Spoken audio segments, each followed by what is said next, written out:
Hi, everyone. Thanks for joining us. We're just waiting for the last few people to join here, so we'll just give it another moment before we start.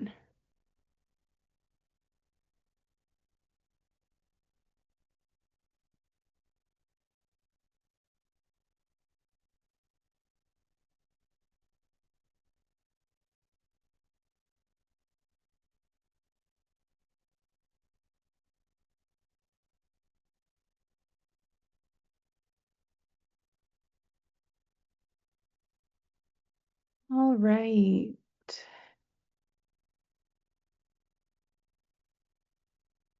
think we'll get started here. We'll wait. The other ones can join later if they need to.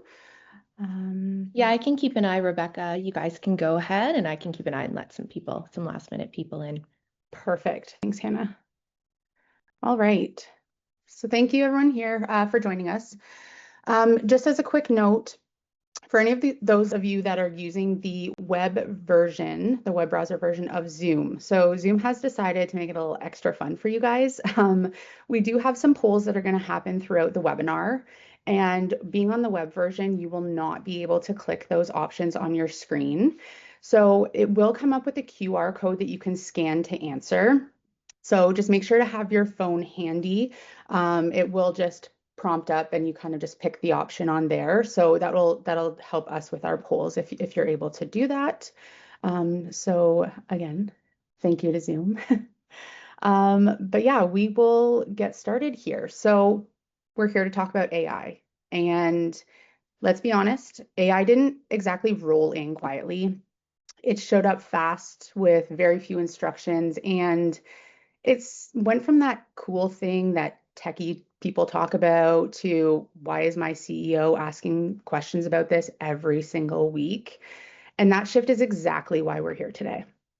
So, over the last couple of years, AI has moved from curiosity to something organizations really feel the pressure to act on. And that's excitement, there's experimentation, there's also a lot of uncertainty about what doing AI really looks like and how to do it correctly. So, today is about moving from curiosity to capability. And not just trying AI, but implementing it intentionally, securely, and also a way that drives your business outcomes but without that chaos and the security nightmares that come along with it. So with the right guardrails for AI, it can be a force multiplier for your team. And our role at Reese is to help organizations cut through that hype, cut through all of the what ifs and the curiosity and focus on what's safe, what's useful, and what's kind of just noise. And as we go through the session today, Hannah and I will be watching chat. So any questions that you have, please feel free to ask. Just put them in chat and we'll kind of address them as we go, or we may save them for the end, depending on the context. So I will introduce our speakers so that you know who you're hearing from and also who to blame when you get a little too excited about AI. So we have myself, Rebecca. Many of you have seen me around Reese and many different roles over the year, but I am the host today and I'll be guiding you through the session. Next, we have Aditi. So she's our VCIO. She's the one who connects the big picture strategy to actual technology that makes sense. So when it comes to the AI, she is really good at taking something that sounds like a cool idea to turning it into something that actually fits for your business. We have Hannah, our Director of Client Success. So she isn't the main speaker today, but she is a big part of how this all comes together. She keeps strategy aligned, timelines realistic, and keeps things moving forward. Again, as I had mentioned, she'll be keeping an eye on chat, so she will be jumping in along the way. Also, we have behind the scenes Pratesh. So he is our AI solutions specialist. So he's the one that does the actual building and implementation of our AI solutions. So that's turning the strategy into working systems for our clients. And in the audience, we have a few of our team members. So we have Juan, he is one of the client success managers, and there may be a few other faces or names that you see on the list. So we've got strategy, we've got process, execution, and hopefully a little bit of fun all covered. So before we go any further, we are going to get a quick sense of where everyone is starting from. So this is one of the polls that I had mentioned at the beginning. So every organization is somewhere on their AI journey, and there's no like right or wrong place to be with AI. It's just some teams are still exploring and researching, and some are running pilot projects. Some are quietly or not so quietly using AI already in a few areas of their business. So there's also the we're sure there's something happening, but we're not entirely sure where category, which honestly is more common than people admit. Um, so the quick poll is just to understand where we're at today, and so we can better tailor the rest of the conversation as we go forward. So I'm just going to put this poll up here. All right, you guys should see that on your screen. So just take a quick second and pick the option that best fits your organization right now. Don't overthink it too much. We're not grading anyone, so have a little fun.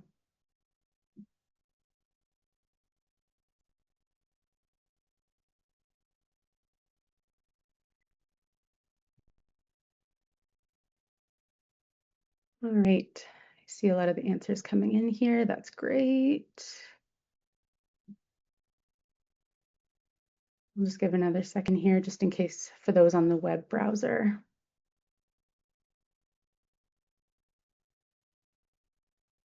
Awesome. Perfect. All right, so thank you all for that. And there was no surprises. Everyone's kind of coming in from a different starting point, which is exactly why we structured our webinar today the way that we did. And also, rather than jumping straight into tools and demos, we're going to build this up logically. So whether it's just exploring AI or already using it in a few places, this all will be relevant for all of you. So first, we will clarify what it means by AI versus automation, because those terms are often used interchangeably. Then we'll talk about how AI actually works, and just from the practical and understandable standpoint without getting too technical in a deep dive. From there, we will look at real industry use cases. So what organizations are actually doing with AI today, and then talking about why strategy matters more than tools when it comes to the long-term success of AI. We will also define what AI readiness looks like. So covering compliance and security considerations, walking through practical risk mitigation strategies, because innovation is great, but not at the expense of the control. And finally, we will wrap it up with a success story from one of our architectural firms that has gone through this journey already with Reese. And by the end of it, we should have a clear roadmap of where AI it fits into your organization and how to approach it intentionally as we move forward into 2026.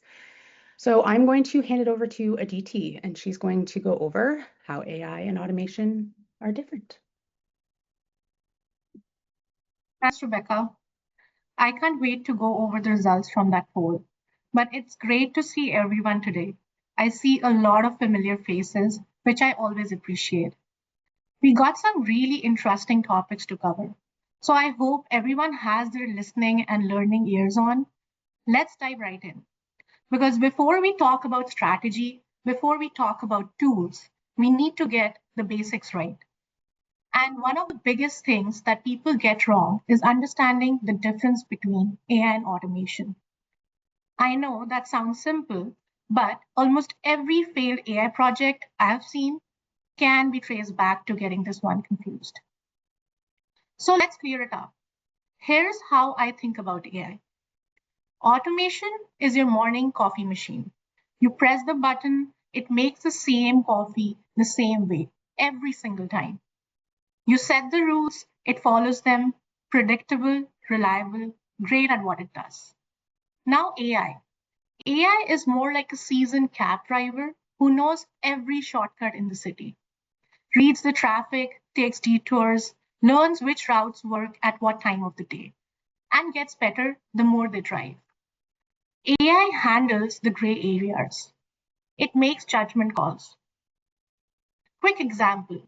Let's look at a manufacturing floor. A sensor detects the temperature is too high, shuts down the machine, same rule, same response every time. That's automation. AI in the same factory, it's analyzing thousands of sensor readings over months and saying, this machine is going to fail in 2 weeks. Here's why, and here's when to schedule maintenance. Same factory, two different tools, two different jobs. You need both. Automation for the repetitive stuff, AI for the messy problems where answer isn't obvious. The real advantage is knowing which one to reach for. All right, so we now know the difference between these two. But how does AI actually do what it does? I'm not going to get technical on you. No neural networks, no LLMs, no jargons here. What I want to show you is how AI thinks in a way that matters for your business. You see the 4 stages on the screen. Let me walk you through them quickly. Say you run a professional services firm and you want to predict which projects are going to blow the budget. So it starts with data input. You feed AI everything you've got: timesheets, budgets, change orders, outcomes. Think of it as giving AI its textbook. The better the textbook, the smarter the student. Now, once it all has that, pattern recognition starts. AI starts connecting dots your team wouldn't have time to find. Projects with 3+ scope changes in a month, which blew the budget by 40%, it sees what experience alone cannot. And then it gets interesting. Training. It tests itself, adjusts, gets sharp. Like a new hire, rough at first day, but 6 months in, they're seeing the problems before anyone else can. And that's when the real value kicks in. Prediction. It looks at a brand new project and says, this one's going 30% over, here's why. Before you're 3 weeks in. But here's the key. AI doesn't replace your experienced project manager. It makes them better. Your people bring the judgment, AI brings the visibility.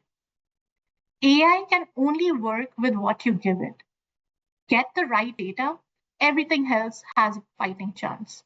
Get it wrong, and no amount of technology saves you. So that's how AI thinks, and let's look at what actually is happening in the real world. Because this isn't future talk, this is today. And as I go through these, think about where you see your own challenges reflected. To start with, in healthcare, AI is handling clinical documentation so doctors can spend time with patients instead of paperwork. It gave them their actual job back. In financial services, catching fraud in milliseconds, patterns that would take human teams weeks, flagged in real time. In manufacturing, predictive maintenance. Instead of waiting for something to break and scrambling, AI spots the warning signs weeks ahead. That's the difference between a planned repair and a $200,000 production shutdown. And across retail and IT services, personalized customer experiences driving revenue, and service desk automation freeing your team from repetitive tickets. And none of this requires being a Fortune 500 company anymore. The tools have matured, the costs have come down, the barrier to entry is lower than most people realize. The question isn't whether AI applies to your business, it's where do you start? Now, I just showed you some really exciting stuff, but let me be honest with you, because you deserve the full picture, not just highlight reel here. 4 numbers on this slide, one very clear story. 80 to 88% of AI projects never make it past testing. Fewer than 1 in 5 reach production, and it's not because the technology didn't work. These projects failed before the tech even had a chance. Only 6% of companies see a meaningful impact on their bottom line. 6%, that's real. So why? The right side tells you. Only 15% of employees say their company has communicated a clear AI strategy. Fewer than 30% have executive leadership actively sponsoring it. Teams are buying tools. Departments are running experiments in corners. There's motion everywhere, strategy nowhere. The technology isn't the hard part. Strategy is the hard part. And those are exactly the things that are solvable. Now, I didn't share those numbers to discourage you by any means. I shared them because the other side of the story is worth paying attention to. When organizations get the foundation right, the strategy, the data, the people, the results are hard to ignore. Customer service, 40% cost reduction, not by cutting people, but by letting AI handle the routine stuff.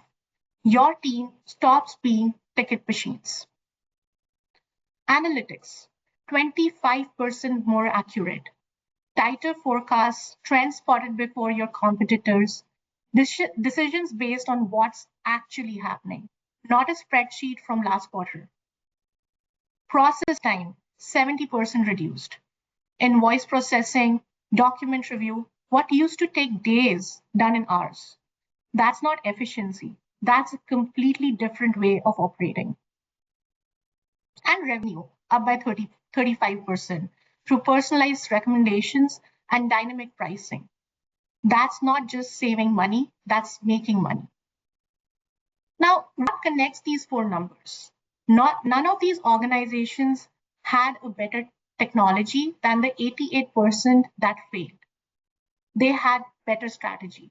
They got the foundation right at first. And closing that gap, that's exactly what the rest of the session is about. Rebecca, I'll hand it back to you. Let's hear what's top of mind for our audience. Awesome. Thank you, Aditi. So those numbers we just looked at are impressive. There's 40% savings in customer service, faster processes, better analytics, real revenue impact. And to be clear, those outcomes are achievable. But this is usually the point where someone in the room goes, okay, but what's the catch? Because while the upside of AI is very real, most organizations don't struggle with that potential. They struggle with that start line. So I'm going to put another poll up here about the real barriers that teams face when trying to move from interest to execution. So things like cost and ROI uncertainty, not having the right right skill in-house. The data is not quite ready, security and compliance concerns, or just getting the leadership or team aligned. And some organizations, the biggest challenge is just figuring out where to start. So they don't have a roadmap. They don't have a clear pilot. They just have a bunch of ideas. So I'm going to put the poll up here and just take a second to, there we go. Yeah, just take a second to put what you feel the biggest hurdle in your organization is right now. So this isn't what should be a problem for organizations. It's what is actually slowing things down currently.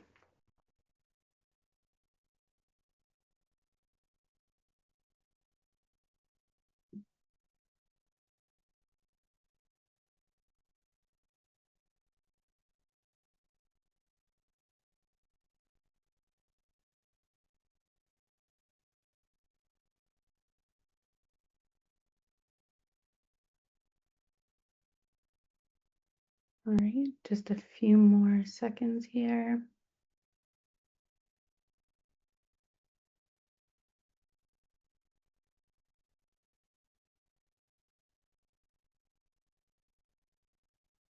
Awesome.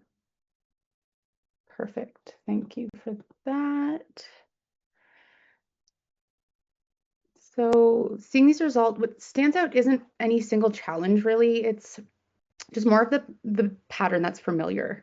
So the AI efforts rarely slow down because the technology falls short. They slow down because organizations hit that friction point.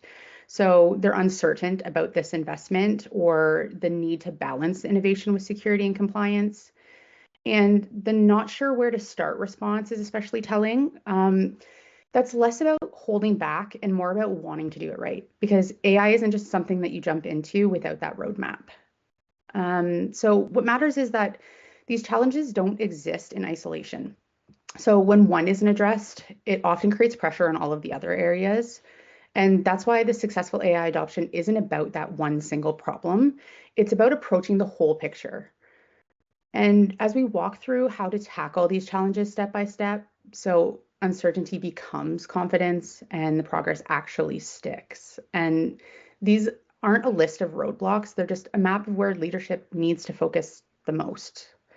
So I'm going to hand it back to Aditi, and she's going to start talking about the common pitfalls. Thanks, Rebecca.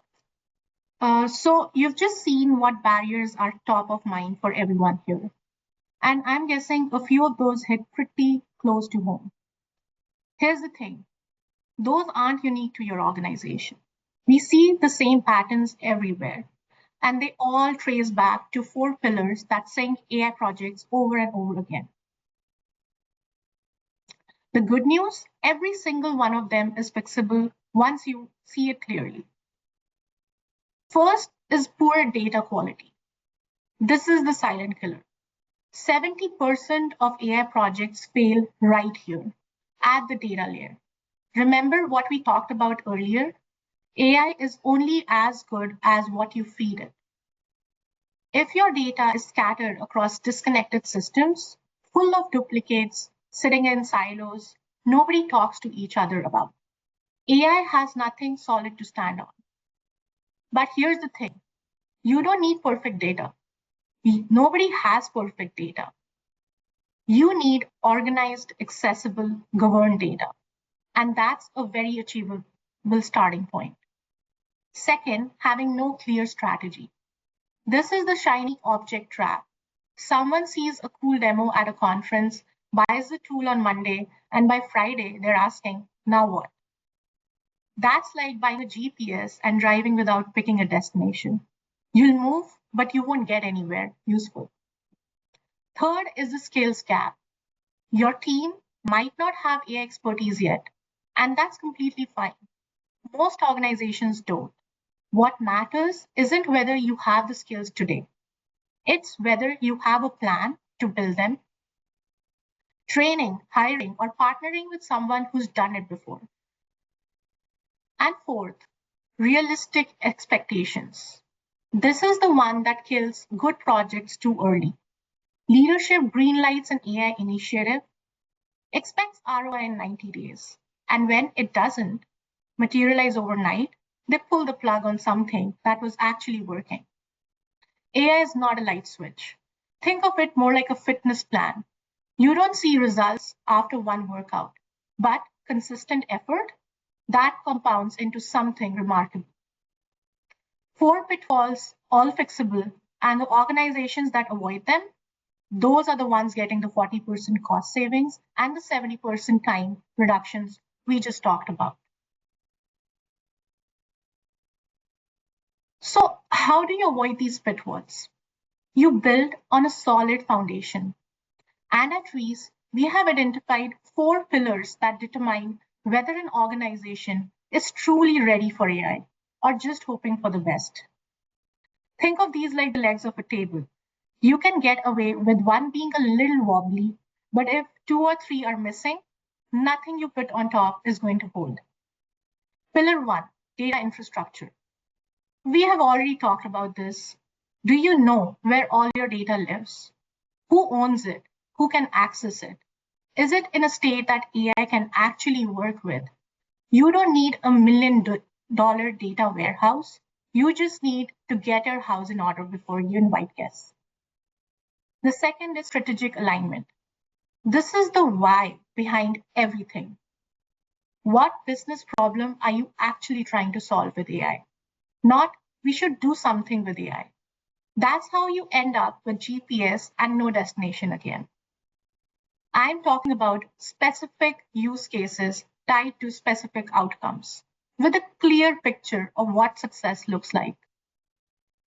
And you need leadership that's not just aware, but actively sponsoring it.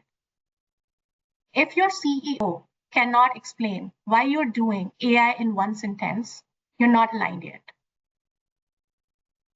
Pillar three is the technical foundations. This is the plumbing.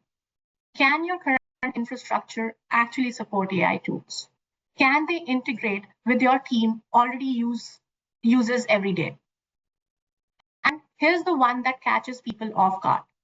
Every AI tool that acts, every AI tool you bring in needs access to your data to be useful. If you haven't thought about who controls that access and what happens if that tool gets compromised, you're opening doors you might not be able to close. Lastly is the organizational readiness. This one gets overlooked the most. And in my experience, it might be the one that matters the most. Do your people feel safe experimenting with new tools? Is there a change management plan so this doesn't feel like something being done to them? Are you investing in upskilling, not just buying licenses, but actually teaching people how to use them? Because here's the truth. You can have the perfect data, a clear strategy, and the best infrastructure money can buy. If your people aren't ready, aren't supported, and aren't brought along for the journey, none of it works. AI adoption is a people challenge, not a technology challenge. Now, you don't need all four pillars fully built before you take the first step. But you do need to honestly assess where you stand on each one. That's what gives you a really realistic roadmap instead of a wish list. And that's exactly what an AI readiness assessment is designed to do. Remember a moment ago when I said adopting AI means opening doors? This slide is about what happens when those doors aren't secured. Let me paint a picture for you here. It's Tuesday morning. Your team's been using AI tools for a few months. Things are going well. Productivity is up. Everyone's happy. Then you get a call. There's been a breach. Client data has been exposed, and the source, an AI tool that had access to information it never should have. The scenario is not hypothetical. It's happening right now across industries. And the price tag?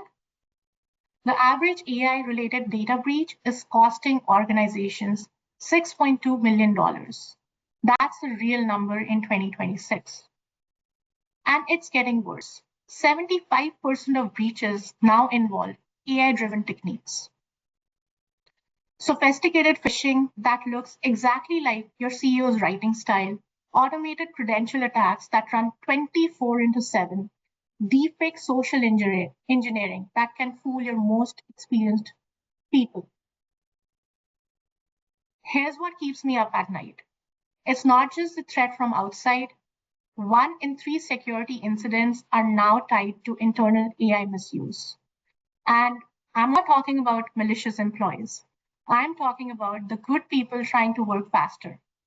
Someone pastes client financials into a free AI chatbot to summarize a report. A team lead uploads a proposal with sensitive data to get help with formatting. No bad intentions, just no guardrails. And 72% of organizations still don't have AI-specific incident response plans. We are adopting AI faster than we are building the safety net around it. AI without governance isn't innovation, it's liability. And the difference between liability and innovation, it's not luck, it's preparation. So we have talked about external threats and compliance gaps. But here's something happening in most organizations right now that doesn't show up on any security dashboard. And it's probably already happening in yours. It's called shadow AI. And the simplest way to explain it is this. It's AI tools your people are already using that your IT team doesn't know about. And let me tell you what this actually looks like day to day. Your marketing person signed up for an AI writing tool to help with content. Totally reasonable. Your finance lead is dropping reports into ChatGPT to get quick summaries. Makes sense. A project manager is uploading client proposals into an AI tool to help with formatting. Saves time. Sounds familiar? Every single one of those people is trying to do their job better. That's a good thing. But here's what most people assume. Well, it's a paid tool, so it must be safe. It's not about paid or free. It's about whether anyone checked where the data goes once it's uploaded, whether IT knows it exists, whether there's any policy around what goes in and what gets stored. And you can see on the screen how this quietly spirals into 4 risks. Decisions being made on AI outputs nobody has validated. Tools spreading across departments without IT knowing. Small monthly subscriptions that add up fast. And regulated data being processed with no approval, no audit trail. Now, the answer is not to ban AI tools. Please don't do that. The ship has sailed. And honestly, you shouldn't want to ban them. Your people are trying to work smarter. That instinct is exactly what you want. The answer is to get visibility in what's being used. Set clear guardrails around how it's used. And channel all that energy into governed adoption. Turn shadow AI into sanctioned AI.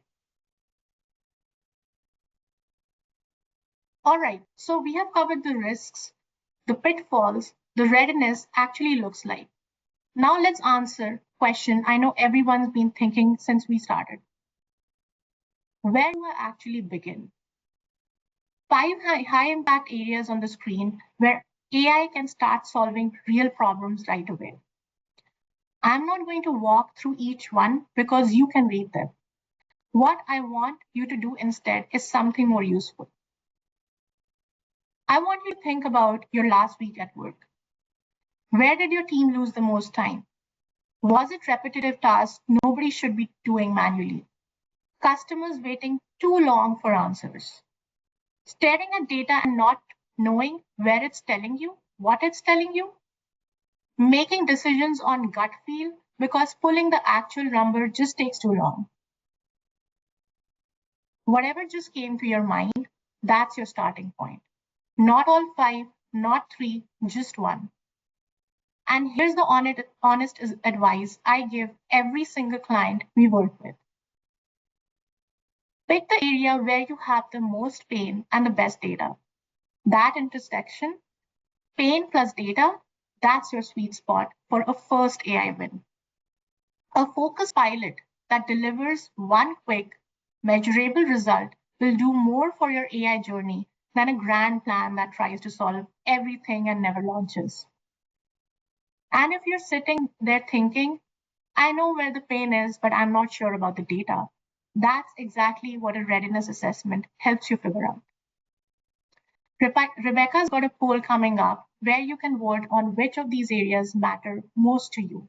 So let's hear it.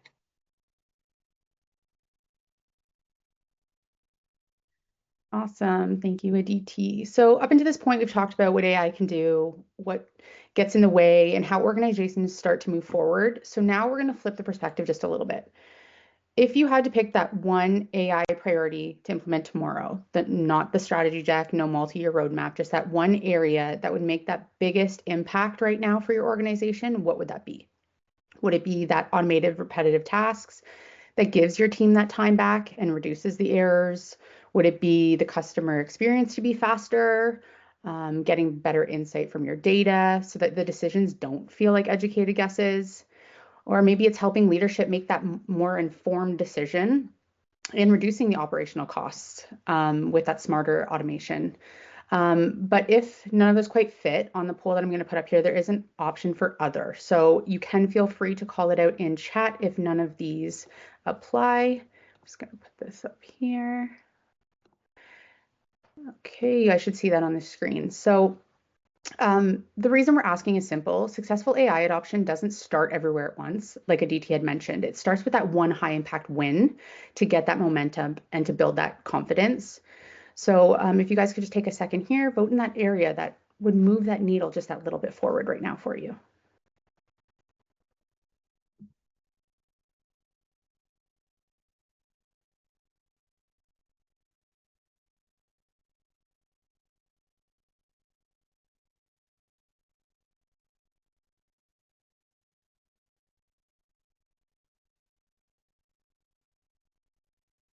All right, I see some numbers coming in here. Just going to give it another minute.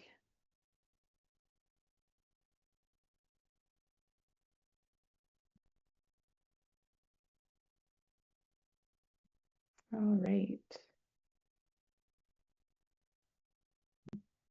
Awesome. Okay, so thank you for that. What I'm going to do is I'm going to hand it over to Aditi. So she's going to share the success story from one of our clients and how AI helped them with their business. Thanks, Rebecca. So we have talked about strategy, risks, readiness, where to start. Now let me show you what all of this actually looks like when it comes together. Because a real story is always more convincing than any framework. We worked with a mid-sized architecture firm, really talented team, great at what they do. Designing buildings, working with clients, winning projects. But behind the scenes, they were drowning in the operational side of their business. What we actually mapped out, where their time was going. The numbers were eye-opening even to them. Every single person in the firm was losing 8 to 10 hours a week on manual documentation, meeting notes, project records, compliance paperwork. That's an entire workday every week spent on things that weren't the reason anyone got hired for. Their proposals and RFPs being written from scratch every single time. No templates, no consistency. One partner's proposal looked completely different from another's. They were reinventing the wheel on every bit. On the tech side, no AI governance, no standardized cloud foundation. And the team, honestly, they were skeptical. They didn't see how AI was relevant to architecture. And here's what I want you to notice. None of these were complex, cutting-edge AI problems. These were simple, everyday AI pain points, documentation that takes too long, proposals that aren't consistent, a team that hasn't been shown what's possible with AI. We didn't walk in and say, let's do AI. We sat down with them and said, show us where you're losing time.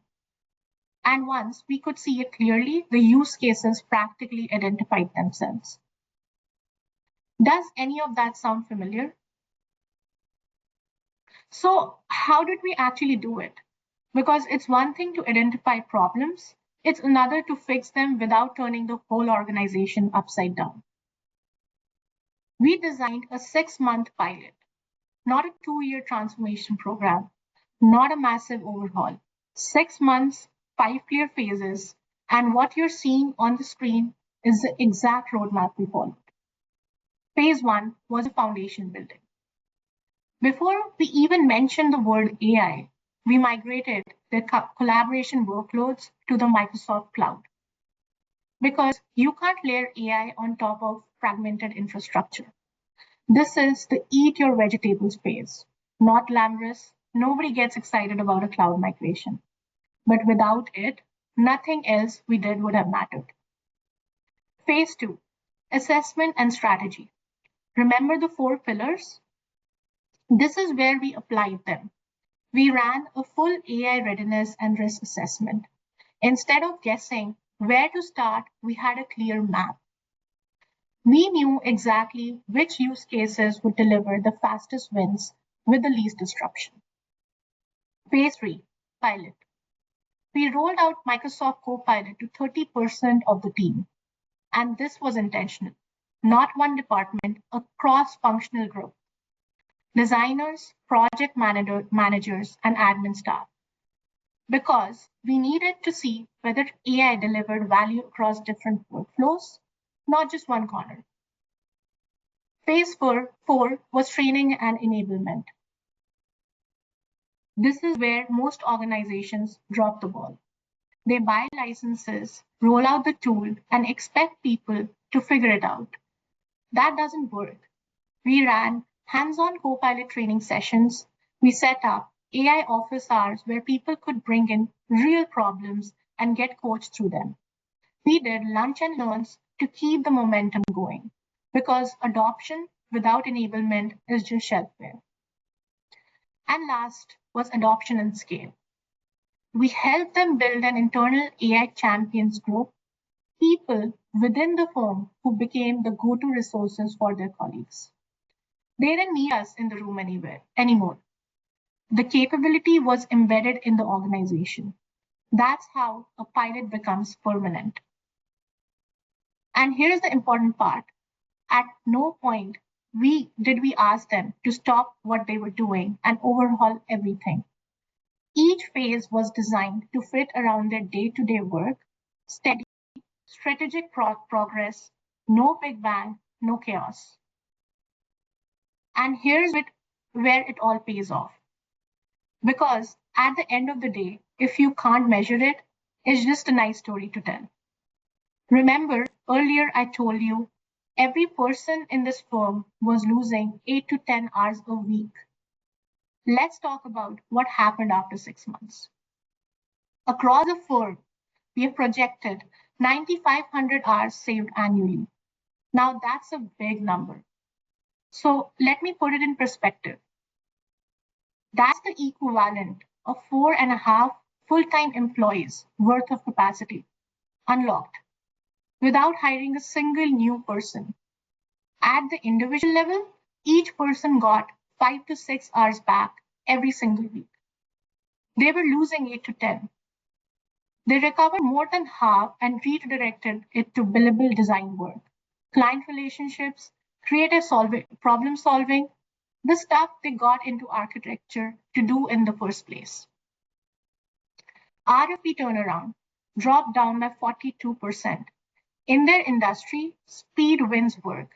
When you respond in 3 days instead of a week, that's not efficiency. That's revenue you wouldn't have had. And documentation quality improved by 85%. What used to be a persistent headache became one of the firm's genuine strengths. Clients noticed, the team noticed. Now, here's what I want you to leave with. And this is the thread that's run through everything today. These results didn't come from buying the most expensive AI tool on the market. They came from doing the foundational work, the readiness assessment, the phase rollout, the training, the change management, getting the pillars right first, and then letting AI do what AI does the best. That's the approach we bring to every client we work with. Different industry, different challenges, same methodology. Because when the foundation is right, the results follow. I really enjoyed walking you through this today. What I hope you're taking away isn't just information, but clarity on where your organization stands and what's actually possible when you approach AI intentionally.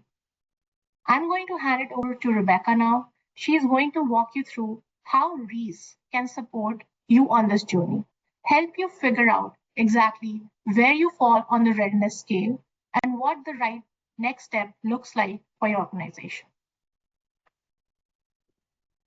Over to you, Rebecca. Awesome. Thank you for that, Aditi. So yeah, as we start to wrap up, I just wanted to spend a few minutes talking about what this actually looks like in real life, because moving from talking about AI to actually using it, they're two very different things. And the goal isn't to boil the ocean. So at Reese, we're not here to push the tools or, again, like Aditi had said, suddenly inject AI into every corner of your business. That's usually where things end up going sideways. So our role is to help you adopt it in a way that's practical, secure, it aligns with how you already operate. And most of the time that starts with that strategy and that readiness. So that's where we sit down and we ask you the questions like, where could this actually create the value? Are we ready for the security and the data perspectives? What's a realistic timeline? What can we see in the next 3, 6, 12 months? And then from there, I'll have organizations move into that small proof of concept, not the big, expensive transformations, just that small focus pilot. And the idea is simple. Validate the outcomes before you make the big investments. Test whether something actually delivers the value that you're looking for and not something that just sounds impressive. because if it proves the value, then we look at implementation and integration. And also, this is important. AI should fit into your existing systems, your workflows, and the security models. It shouldn't become another disconnected tool that lives in a silo. And like, then it comes to the part where it honestly matters just as much, which is the training and change management. AI only works if people understand it, if people trust it, if they know how to use it or when not to use it. And adoption doesn't just stick on its own. You have to have that education and those clear guardrails. And for many teams, ongoing AI readiness and education programs are what keeps things moving forward safely over time. Behind the scenes, that support can look different depending on your organization. Sometimes it's tailored AI solutions, so the custom automations or those internal co-pilots that are solving very specific problems. But the biggest idea here is simple. Successful AI adoption isn't about doing everything at once, as you've heard us say over and over. That is a key point. It's about having those right guidance at the right stage, planning, testing, scaling, and optimizing it over time. So that's the lens that we approach with. We're just going to go over some key takeaways to summarize kind of everything that we went over. So we want you to start thinking about AI beyond just that buzzword. So first, AI is not the same thing as automation. Automation follows the rules you give it. It does exactly what you tell it to do. AI is different. It learns the pattern and the data, it adapts, it responds. That difference really does matter because it changes how you manage it, how you trust it, and how the guardrails are put in place. Second, strategy really does make or break this. So we see this all the time. Organizations jump into the tools because their urgency or the pressure, but they don't have that roadmap. They don't have defined goals. There's no ownership. There's no success metrics. And then the project just stalls. So, and that's not because AI doesn't work. It's because there wasn't alignment to start with. Next, we have the compliance and security can't be something you just figure out later. So whether that's privacy laws, healthcare regulations, industry-specific standards, those guardrails have to be built from day one. So trying to layer them on after the fact, it's just more disruptive and it ends up being that much more expensive. So fourth, we have start smart. The organizations that succeed don't transfer everything overnight. They pick those high value, low risk use cases that Aditi was mentioning. They prove it works. Then they scale intentionally. And finally, partnership matters. So AI is evolving quickly. We all see it every single day, and having that experience guidance helps shorten that learning curve. It reduces your risk. It avoids that common misstep where we're seeing in the market all the time. And you don't need every answer internally. You need to have that right support structure around you while implementing. And if there's one thing to take away from today, it's AI success isn't just about moving fast. It's about moving in the right direction. So as we come to the end here, before you guys go, I just want to leave you with this. AI isn't about replacing people. It is not about chasing whatever trend is the loudest of the week. At its best, it's about helping your teams work smarter, make better decisions, and spend more time on things that actually move your business forward. So if today sparked a few ideas, raised a few questions, I didn't see anything in the chat. So if you do have any further questions, please let us know. And also, even if you realized what not to do next, that's still a win for us. And if you're also thinking what this could look like for us next, we would love to keep that conversation going, whether it's roadmap discussions, readiness check, or practical conversations about what makes sense to start, when, where, guardrails, all of the things. Just reach out to us.